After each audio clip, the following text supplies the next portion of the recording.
दोस्तों last video के अंदर हम वैल्यूज़ के बारे में डिस्कस कर रहे थे। अब हम वैल्यू से रिलेटेड कुछ क्वेश्चन डिस्कस करेंगे।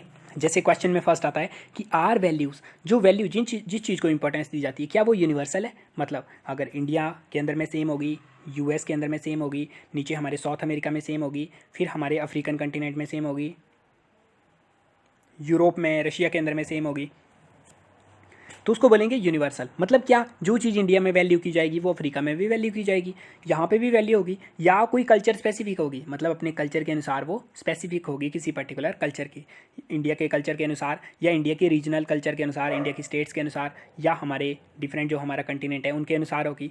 तो ये क्वेश्चन यहाँ पे आएगा। अगर इस टाइप का आपको क्वेश्चन आता है तो आप बताओगे कि ये बोथ होती है, कुछ वैल्यू यूनिवर्सल होती हैं, कुछ कल्चर स्पेसिफिक होती हैं।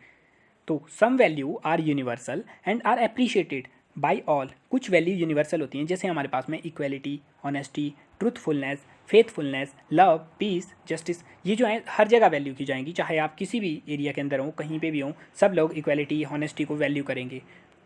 और कुछ हमारी कल्चर स्पेसिफिक वैल्यूज़ होती हैं, जैसे हमारे पास में जो वेरी कर सकती हैं प्लेस टू प्लेस। जैसे हमारे पास मैरिज के ट्रेडिशन, इंडिया में किस तरीके से मैरिज हमारी ट्रेडिशंस होंगे, मैरिज को सेक्रेट माना जाएगा, एक तरीके से धार्मिक तरीके से बंधन माना जाएगा 7 जन्मों का। अलग प्लेसेस पे अलग हो सकता है, वो उसको वैल्यू हो सकता है, वैल्यू उतनी वैल्यू ना दी जाए उनके द्वारा। उसके अलावा एल्डर का रिस्पेक्ट करना, इंडिया के कल्चर के लिए के हिसाब से हमारा काफ़ी यूनिक चीज़ आएगी। उस तरीके से हमारे कल्चर के अंदर में काफ़ी सारी चीज़ें ऐसी होती हैं जिनको वैल्यू किया जाएगा इंडिया में, लेकिन उनको यूएस के अंदर में वैल्यू नहीं किया जाएगा, यूरोप में वैल्यू नहीं किया जाएगा, हमारे अफ्रीकन कंटिनेंट में वैल्यू नहीं किया जाएगा। तो मतलब वैल्यू यूनिवर्सल होती हैं कल्चर, तो फर्स्ट दोनों बोथ होती हैं, कुछ हमारी यूनिवर्सल होती हैं, कुछ हमारी कल्चर स्पेसिफिक होती हैं। उसके बाद हमारे पास क्वेश्चन आता है आर वैल्यूज़ एब्सोल्यूट और रिलेटिव।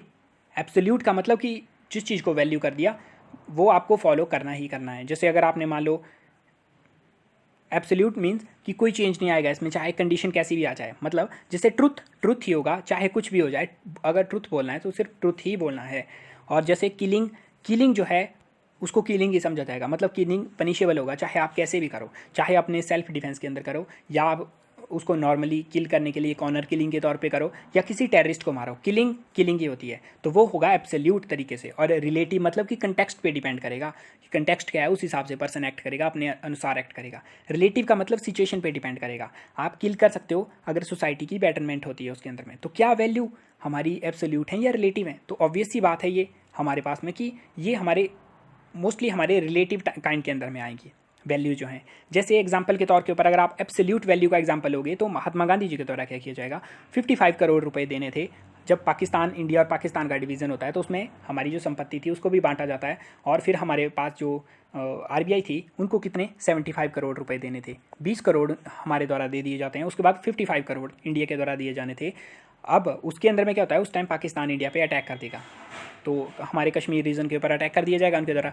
उस टाइम सरदार पटेल, पंडित जवाहरलाल नेहरू जी के द्वारा क्या बोला जाएगा कि जो इनको पैसे दिए जाने हैं उनको हम नहीं देंगे, बिकॉज उससे क्या करेंगे, वेपन वगैरह खरीद के हमारे ऊपर एग्रेशन शो कर रहे हैं, तो हमें ये नहीं करना चाहिए, ये बोला गया इनके द्वारा। लेकिन उस टाइम महात्मा गांधी जी के द्वारा फास्ट किया गया, मतलब उनके द्वारा बोला गया कि आपको ये पैसे देने ही पड़ेंगे, बिकॉज आपको राइट करना ही पड़ेगा, जो ट्रुथ है वो वैसे ही चलेगा, उसका कोई मतलब नहीं पड़ता अगर वो हमारे ऊपर अटैक करें चाहे ना करें, जो कमिटमेंट है वो तो आपको फुलफिल करनी ही पड़ेगी।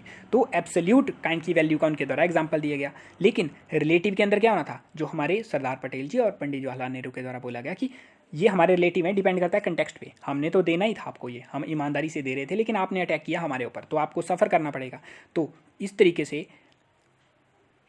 क्योंकि उनके द्वारा सोचा गया कि ये राइट थिंग है इसीलिए इसको किया जाना चाहिए, तो वो आया एब्सोल्यूट काइंड के अंदर में। रिलेटिव के अंदर में जिस तरीके से हमारे पंडित जवाहरलाल नेहरू जी के द्वारा बोला जाएगा वो रिलेटिव आ जाएगा। अब एब्सोल्यूट जो है, एब्सोल्यूटिज्म जो है, एब्सोल्यूटिज्म किसी वैल्यू को फॉलो करने के लिए, जैसे ट्रुथ को अगर फॉलो किया जा रहा है तो एब्सोल्यूटिज्म जो है वो हमारा गाइडिंग प्रिंसिपल होना चाहिए, मतलब उसके द्वारा हम गाइडेड होने चाहिए। मतलब हमें ट्राई करना चाहिए कि मैक्सिमम टाइम हम सच ही बोलें अगर हम वो करना चाह रहे हैं। लेकिन हमें क्या करना पड़ेगा, लाइफ काफ़ी डायनामिक है, एनवायरनमेंट काफ़ी डायनामिक है, कंटिन्यूसली चेंज हो रहा है और काफ़ी ज़्यादा इनफाइनाइट कम्बिनेशन बनते हैं इवेंट के, कुछ इस टाइप के सिचुएशन क्रिएट हो जाती हैं कि आप मतलब एब्सोल्यूट तरीके से फॉलो नहीं कर पाओगे उसको। तो उसको करने के लिए क्या करना पड़ता है, आपको थोड़ा बहुत उसके अंदर में आपको रिलेटिव तरीके से यूज़ करना पड़ता है। तो हमने सॉल्यूशन में क्या लिखोगे आप कि आप गाइडिंग प्रिंसिपल तो आपका यही होना चाहिए कि वैल्यू एब्सोल्यूट रहे, लेकिन आप उसको एज अ रिलेटिव यूज़ कर सकते हो। कंटेक्स्ट के अनुसार, क्योंकि एनवायरनमेंट काफ़ी डायनामिक है। जैसे महात्मा गांधी जी के द्वारा यहाँ पे यूज़ कर सकते थे कि आप अपनी फोर्सेस को वापस हटाओ और हम आपको 55 करोड़ रुपए देंगे, लेकिन ऐसा उनके द्वारा नहीं किया गया, क्योंकि वो सिर्फ एब्सोल्यूटिज्म वैल्यू एब्सोल्यूट बता रहे थे कि अगर मैंने ट्रुथ वहाँ पे ट्रुथ को मैं फॉलो कर रहा हूँ तो ट्रुथ को मैं ट्रुथ की सेक के लिए फॉलो करूँगा, ट्रुथ से मुझे कुछ अचीव नहीं करना, वो मैं as a end in itself उसको यूज़ किया जाएगा उनके द्वारा। लेकिन अदर जो पीपल थे उनके द्वारा बोला जा रहा था इस टाइप की चीज़, वो बोल रहे थे रिलेटिव तरीके से यूज़ करो वैल्यू को।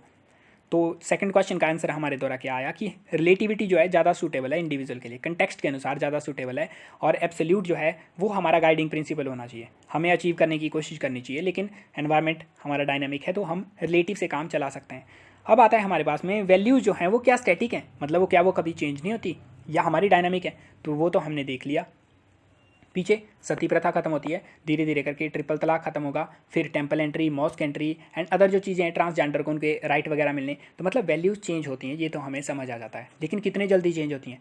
सती प्रथा को फिनिश किया गया था हमारे पास में लगभग 150 साल पहले, तो उतने समय में लगभग 1829 के करीब में उसको फिनिश किया जाएगा, लेकिन उसके बाद में भी हमारे पास में 1987 के अंदर में भी काफ़ी हमारे पास में काफ़ी 40-50 केसेस मिलते हैं हमें सती के देखने को। तो उस टाइम तक हमारे कंटिन्यू थी, मतलब जो हमारे पास में वैल्यू सिस्टम था उसको चेंज होने में काफ़ी टाइम लगता है। वो चेंज तो होता है, स्टैटिक नहीं है वो, चेंज तो वो होगा लेकिन डायनामिक भी नहीं है, मतलब वो एकदम चेंज नहीं होगा कि ओवरनाइट चेंज हो गया, एक साल में चेंज हो गया। वैल्यू सिस्टम चेंज होने के लिए टाइम लगाता है। अगर आप प्रेजेंट डे में बात करोगे, आप ट्रिपल तलाक की बात करोगे तो इसको भी चेंज होने के लिए काफ़ी समय लगेगा। टेम्पल एंट्री की बात करोगे, मॉस्क एंट्री की बात करोगे, ट्रांसजेंडर के राइट की अगर हम बात करेंगे, या अदर हमारे दलित के राइट की बात करेंगे, वो सब चेंज होने में टाइम लगाती हैं। तो स्टैटिक का मतलब कि कोई चेंज नहीं होगा इसमें टाइम के अनुसार। तो क्या वैल्यू में ऐसा होता है? तो ये तो गलत बात होगी, स्टैटिक नहीं है, हमारी वैल्यू स्टैटिक नहीं है। डायनेमिक के अंदर में रैपिड चेंज होता है। अब ये भी सही बात है, वैल्यूज़ के अंदर में रैपिड चेंज नहीं होता, इतने सालों से चेंज करने के लिए लगे हुए हैं उनको। तो क्या आपको लगता है कि सोसाइटी जो है स्टैटिक रही हमारे लास्ट 100 ईयर के अंदर में? तो ये तो गलत बात है, स्टैटिक नहीं है, ना ही डायनामिक है, इतनी जल्दी चेंज होती।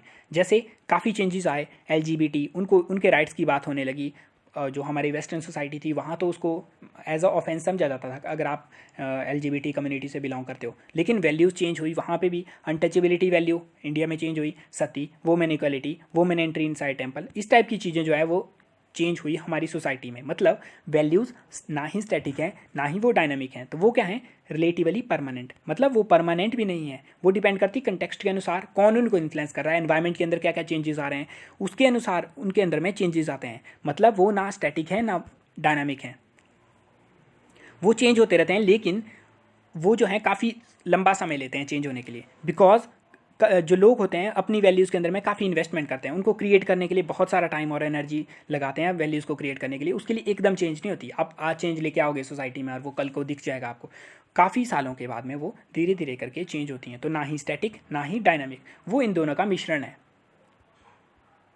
फिर आता है कि क्या वैल्यू सब्जेक्टिव होती हैं या ऑब्जेक्टिव होती हैं। मतलब जिस चीज़ को आप वैल्यू करोगे क्या वो सेम होगा? जैसे मैं किसी चीज़ को वैल्यू करूँगा वो सेम होगा, अदर पर्सन उसी चीज़ को वैल्यू करेगा, अदर पर्सन किसी और चीज़ को वैल्यू करेगा। मतलब सेम चीज़ को अगर हम वैल्यू करते हैं, जैसे मान लो ट्रुथ को हम वैल्यू कर रहे हैं, तो एक इंडिविजुअल उसको वैल्यू करेगा, दूसरा उसको वैल्यू करेगा, दोनों की इंटरप्रिटेशन सेम होगी ट्रुथ के लिए, उसको बोलेंगे ऑब्जेक्टिव। अगर इनकी इंटरप्रिटेशन अलग अलग होगी उसको बोलेंगे सब्जेक्टिव। तो क्या वैल्यू सब्जेक्टिव होती हैं या ऑब्जेक्टिव होती हैं? तो हम बहुत डिफिकल्ट है किसी पर्टिकुलर वैल्यू को ऑब्जेक्टिव होना, बिकॉज इंडिविजुअल डिफरेंट डिफरेंट होते हैं। जैसे अगर एग्जांपल के तौर के ऊपर बोलेंगे, इक्वालिटी एक वैल्यू है, इक्वालिटी होनी चाहिए सोसाइटी में, वो एक वैल्यू है। तो अगर इक्वालिटी का मतलब सेम हो, जैसे हमारे पास हैं 4 लोग यहाँ पे, 1 2 3 4, अगर इक्वालिटी का मीन सबके लिए सेम आ रहा है, इक्वालिटी से एक ही मतलब समझ रहे हैं, तो उसका मतलब क्या हुआ?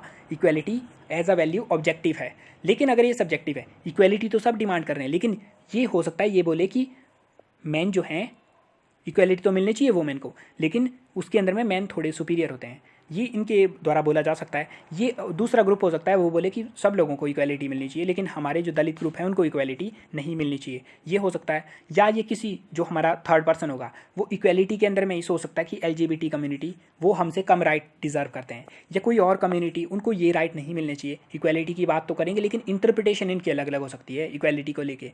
तो वैल्यू जो है वो सब्जेक्टिव भी हैं और ऑब्जेक्टिव भी हैं एक तरीके से। तो वैल्यूज़ अगर क्वेश्चन आएगा तो उसमें बोलोगे सब्जेक्टिव ही है, मतलब वेग इंटरप्रिटेशन हो सकती है लोगों के द्वारा, और ऑब्जेक्टिव भी हो सकती हैं।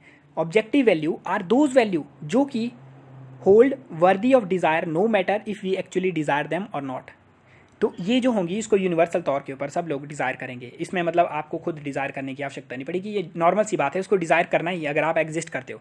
एग्जाम्पल के तौर के ऊपर क्या, लाइफ को सब वैल्यू करते हैं, तो वैल्यूज़ में ऑब्जेक्टिव आ जाती है कि सब लोग उसको समान रूप से वैल्यू कर रहे हैं। लेकिन सब्जेक्टिविटी वाला कंपोनेंट कैसे आया, लाइफ का मतलब क्या है किसी लोगों के लिए, वो सब्जेक्टिविटी आती है।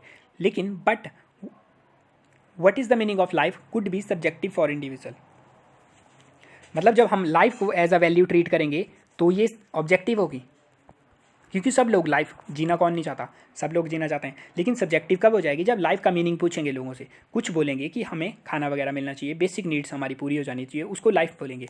हमारे जो कॉन्स्टिट्यूशन है उसके अंदर में क्या लिखा गया कि डिग्निटी वाली लाइफ होनी चाहिए, आपको खाना वगैरह मिल रहा है वो सफिशिएंट नहीं, आपको डिग्निटी मिलनी चाहिए। तो किसी इंडिविजुअल कोई सोचेगा डिग्निटी मिलनी चाहिए, कोई सोचेगा कि इनको खाना पीना तो मिल ही रहा है, इनको क्या आवश्यकता है डिग्निटी की। तो लाइफ का मतलब कि सिर्फ आपको जीना है, खाना पीना है, डिग्निटी की आवश्यकता नहीं है इनको, उनको कोल माइन के अंदर धकेल रहे हैं। एक ब्रॉडर इंटरप्रिटेशन में बोल सकते हैं कि लाइफ के अंदर में आपको सारी सुख सुविधाएं मिलनी चाहिए और वो एट पार मिलनी चाहिए जो सोसाइटी के करंट स्टैंडर्ड है। ऐसा नहीं सिर्फ आपको खाना वगैरह मिल रहा है और कोई अमीर काफ़ी ज़्यादा चीज़ों उसके पास में घर गाड़ी सब कुछ है। तो मतलब लाइफ का मीनिंग डिफरेंट लोगों के लिए डिफरेंट हो सकता है, कोई किस चीज़ को लाइफ समझ सकता है, कोई किस को लाइफ समझ सकता है। तो वैल्यूज़ की बात करेंगे तो वैल्यूज़ हमारी subjective as well as objective both हैं।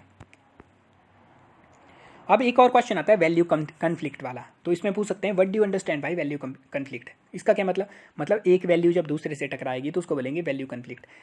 चार लोग एक वैल्यू को मानेंगे, दूसरे इस वैल्यू को मानेंगे और इन दोनों की वैल्यू क्लैश करेंगी आपस में, क्योंकि ये एक दूसरे के नेगेटिव बातें कर रहे हैं, उसको बोलेंगे value conflict. When one value comes in conflict with another value, एक वैल्यू दूसरे के कन्फ्लिक्ट में आएगी, उन दोनों के बीच में लड़ाई होगी, बिकॉज वो एक चीज़ अचीव मतलब वो एक दूसरे के अगेंस्ट खड़ी हो रही हैं। अब अगर ह्यूमन बीइंग एग्जिस्टेंस के अंदर है तो ये तो इनेविटेबल है, मतलब इसको अवॉइड नहीं किया जा सकता, वैल्यू कन्फ्लिक्ट तो होगा ही होगा। जैसे पैट्रियार्ची वाली जो हमारी वैल्यू है वो जेंडर इक्वालिटी से कन्फ्लिक्ट में आएगी। दिवाली में क्रैकर जलाएं, उसकी में क्या होगा, रिलीजियस वैल्यू, लोग बोलेंगे रिलीजन से रिलेटेड हमारा इशू है तो वो रिलीजियस वैल्यू को ज़्यादा तवज्जो दे रहे हैं। दूसरी साइड लोग बोलेंगे एनवायरमेंट हार्म हो रहा है तो वो बोलेंगे एनवायरमेंट को प्रोटेक्ट करो। अब उसमें इन दोनों के बीच में क्लैश हो जाएगा और ये लड़ाई करेंगे, तो ये वैल्यू कन्फ्लिक्ट का एग्जाम्पल। टेम्पल एंट्री में क्या बोलेंगे, रिलीजियस वैल्यू, हम जो हमारी रिलीजियस वैल्यू है उसके अंदर इंटरफेरेंस मत करो, रिलीजन को मत छोड़ो, और लोग बोलेंगे कि जेंडर इक्वालिटी होनी चाहिए, तो ये दोनों कन्फ्लिक्ट में आएंगी। रिजर्वेशन की बात करेंगे तो लोग बोलेंगे मेरिट होनी चाहिए, आप किसी को भी रिजर्वेशन के थ्रू आगे नहीं लेके जा सकते, और कुछ लोग उसमें बोलेंगे सोशल जस्टिस होना चाहिए, जिनके खिलाफ आपने डिस्क्रिमिनेशन किया उनको राइट्स मिलने चाहिए। जॉइंट फैमिली, कुछ लोग जॉइंट फैमिली को प्रेफर करेंगे, कुछ न्यूक्लियर को प्रेफर करेंगे। हाई टैक्सेशन की जब बात आएगी तो क्या बोलेंगे, लोग बोलेंगे इक्वालिटी होनी चाहिए, सोशल जस्टिस। ऐसा नहीं हो सकता किसी के पास में बहुत सारा धन है और किसी के पास में काफ़ी कम धन है, तो इनको इक्वालिटी होनी चाहिए। और ये वाले जो इंडिविजुअल हैं ये बोल सकते हैं कि इंडिविजुअल हमारा भी राइट है, हमने अपनी मेहनत से कमाया हो तो हम क्यों बांटें दूसरे के अंदर में, तो ये इनकी तरह बोला जा सकता है। मतलब वैल्यूज़ सोसाइटी में कन्फ्लिक्ट में आती ही रहती हैं, इसको बोलेंगे वैल्यू कन्फ्लिक्ट। और अब जो है what could be the negative consequences, जब दो वैल्यू में कन्फ्लिक्ट होगा तो क्या होगा, इन दोनों के बीच में पैट्रियार्ची को जो सपोर्ट कर रहे होंगे और जेंडर इक्वालिटी को सपोर्ट कर रहे हैं, इन दोनों के बीच में हेट क्रिएट हो जाएगी, एक दूसरे के खिलाफ ये बातें करना शुरू करेंगे, एक दूसरे के नेगेटिव खड़े होंगे और हो सकता है कि एक पर्सन दूसरे की जान ले ले।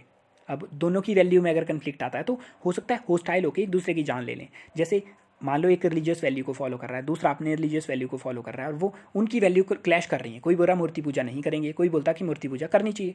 अब जब ये दोनों अगर कन्फ्लिक्ट में आ जाते हैं, एक दूसरे से टॉलरेट नहीं कर पाते एक दूसरे को, तो ये लड़ाई कर सकते हैं, कम्युनल यहाँ पे कन्फ्लिक्ट हो सकता है, रिलीजन के बीच में डिफरेंस हो सकता है, कोई कास्ट बेस्ड ग्रुप है वो जो है कन्फ्लिक्ट कर सकता है। जैसे यहाँ पे रिलीजियस और एनवायरमेंटल जो ग्रुप होंगे वो लड़ाई कर सकते हैं आपस में, रिजर्वेशन के मामले पे लड़ाई हो सकती है, वायलेंस हो सकता है, सोसाइटी में हेट्रेड पैदा हो सकती है, डिस्ट्रस्ट पैदा हो सकता है, तो ये सब काम हो सकते हैं। जैसे यहाँ पे हेट क्राइम हो सकते हैं, लोगों के खिलाफ मतलब एक दूसरे को गलत समझेंगे, हेट स्पीचेज हो सकती हैं, जब उसको टॉलरेट नहीं करेंगे। जैसा हमने देखा वैल्यू कन्फ्लिक्ट तो सोसाइटी में एग्जिस्ट करेगा ही करेगा, चाहे आप कुछ भी कर लो, बट अगर उसको टॉलरेट ना कर पाएँ तो हेट क्राइम बढ़ेगा। एक्सट्रीम नेशनलिज्म, जब लोग एक दूसरे के ऊपर, यहाँ पे एक पर्सन वैल्यू करेगा नेशनलिज्म को, वो क्या बोलेगा आपको नेशनल एंथम के लिए खड़ा होना पड़ेगा, दूसरा पर्सन इनकार करेगा, अब वो एक्सट्रीम काइंड से इसको वो और एग्रेसिवली फॉलो करना शुरू कर देंगे जब ये कन्फ्लिक्ट में आएंगे एक दूसरे, और ये एक्सट्रीम फॉर्म में चला जाएगा और बोलेंगे कि ये एंटी नेशनल है, इसको तो समझ नहीं आ रहा है और इसको देश से बाहर निकाल देना चाहिए। तो एक्सट्रीम नेशनलिज्म पनपेगा, कम्युनल राइट्स हो सकते हैं, इन्फीरियर सुपीरियर कम्प्लेक्स हो सकता है। जैसे यहाँ पे लोग समझ सकते हैं यहाँ पे कि टेम्पल एंट्री के लिए कि हमारी रिलीजियस वैल्यू सुपीरियर है और ये इन्फीरियर वैल्यू को लेके आ रहे हैं, तो इस टाइप से हमारा कम्प्लेक्स बन सकता है। उसके अलावा हमारे पास कंजर्वेटिव, जैसे हमारी खाप पंचायत, वहाँ पे क्या किया जाता है, इस टाइप की जो पंचायत होंगी ये अपने तरीके से कोर्ट चलाती हैं और जो इनकी बिरादरी से बाहर अगर मान लो कोई लव मैरिज कर ले या अपनी कास्ट से बाहर मैरिज कर ले तो उनके खिलाफ एक्शन लिया जाता है इनके द्वारा।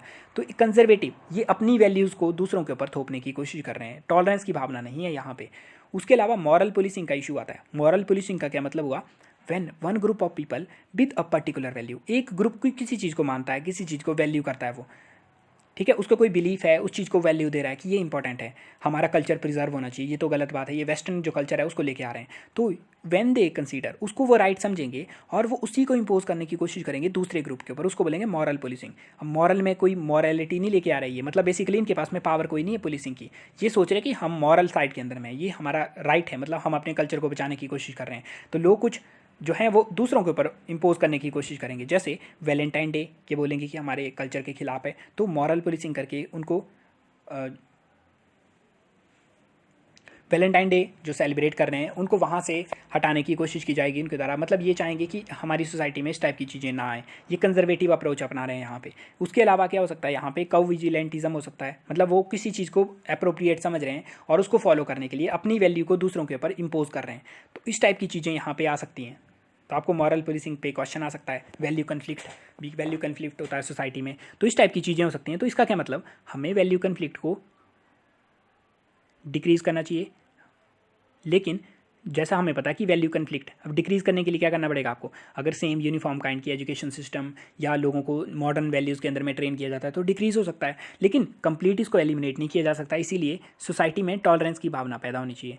तो वो कैसे आ सकती है हमारे पास में, how to manage value conflict. तो आपको क्या करना पड़ेगा, सबसे बेसिक जो बात है वो है पीपल को एजुकेट करना पड़ेगा। अगर जैसे मान लो यहाँ पे एक पर्सन किसी चीज़ को मानता है, दूसरा इसको मानता है, तो इनको एजुकेट करना पड़ेगा कि टॉलरेंस की वैल्यू लेके आओ, ये अपनी अपनी चीज़ों को मान रहे हैं, आप इनकी मानने से आपको कोई इफेक्ट नहीं हो रहा है उससे। तो ये क्या बोलेंगे, एजुकेट करो पीपल को, चिल्ड्रन जो है उनको टीच किया जाए स्कूलों के अंदर में, उनके कल्चर जो सोशलाइजेशन की प्रोसेस है उसके थ्रू हम इसमें चेंज लेके आ सकते हैं। तो हम क्या करेंगे, डेवलपिंग टॉलरेंस, टॉलरेंस डेवलप करो टूवर्ड द दूसरों के रिलीजन के प्रति, उनकी कास्ट, जेंडर, सेक्सुअल ओरिएंटेशन, उनके आइडियाज़ के प्रति टॉलरेंस लेके आओ। आप इनकलकेट करो वैल्यू ऑफ लव, टॉलरेंस दूसरों के प्रति, अगर दूसरा आपसे अलग बातें भी बोल रहा है, किसी और चीज़ को वैल्यू भी दे रहा है, तो आप टॉलरेंस रखो उसके प्रति। सेकंड आया, इफ़ वन वैल्यू, अगर दो वैल्यू में कन्फ्लिक्ट है और उसमें से एक वैल्यू रिग्रेसिव है, जैसे जेंडर इक्वालिटी है, ट्रिपल तलाक, तो एक वैल्यू को आपको ख़त्म होने देना ही पड़ेगा सोसाइटी के अंदर में, उसके लिए मैच्योरिटी लानी पड़ेगी सोसाइटी में कि एक वैल्यू को ख़त्म होना ही पड़ेगा, दूसरी वैल्यू अगर रिग्रेसिव है।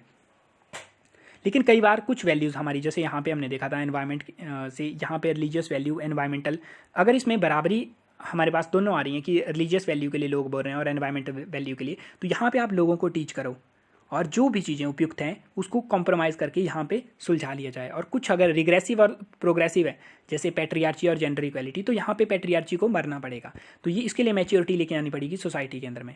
उसके अलावा हमें डेमोक्रेटिक वैल्यू को स्ट्रेंथन करना चाहिए, मतलब लोगों को डेमोक्रेसी के बारे में सिखाना चाहिए। डेमोक्रेसी का मतलब कि आपको क्या करना है, डेमोक्रेटिक रूप से, यहाँ पे मान लो 10 लोग हैं, तो अगर ये किसी एक चीज़ के ऊपर राजी होते हैं, 6 पीपल हमारे, तो 4 लोग जो होंगे वो सम्मान करेंगे इनके व्यूज़ का। तो मतलब बेसिकली, और ये भी जो होंगे अपना व्यूज़ दूसरों के ऊपर थोपेंगे नहीं, एक डेमोक्रेटिक वे के अंदर रहेंगे, चीज़ों को एक्सेप्ट करने के बारे में सीखेंगे, टॉलरेंस लेके आएंगे, माइनॉरिटीज़ के प्रति में उनको राइट देने की कोशिश की जाएगी। तो इनको स्ट्रेंथन हमारे द्वारा किया जाएगा। उसके अलावा अगर आपने लिखना है तो आपको क्या करना पड़ेगा, वैल्यू कन्फ्लिक्ट को मैनेज करने के लिए हमें अपना सिस्टम जो है इंप्रूव करना पड़ेगा। जैसे इलेक्शन के अंदर रिफॉर्म लेके आओ, पुलिस में रिफॉर्म लेके आओ, क्रिमिनल जस्टिस में रिफॉर्म लेके आओ, ताकि वैल्यू कन्फ्लिक्ट को, जैसे वैल्यू कन्फ्लिक्ट से क्या अराइज होगा, हेट क्राइम, कम्युनल जो राइट्स हैं वो अराइज हो सकते हैं, एक्सट्रीम नेशनलिज्म, इनको काउंटर करने के लिए हमारे पास स्टेट की पावर को स्ट्रेंथन करना पड़ेगा। तो यहाँ पे हमारा वैल्यू वाला टॉपिक खत्म होता है। उसके बाद हम नेक्स्ट वीडियो के अंदर एटीट्यूड को स्टार्ट करेंगे। तो मिलते हैं नेक्स्ट वीडियो के अंदर। Thank you.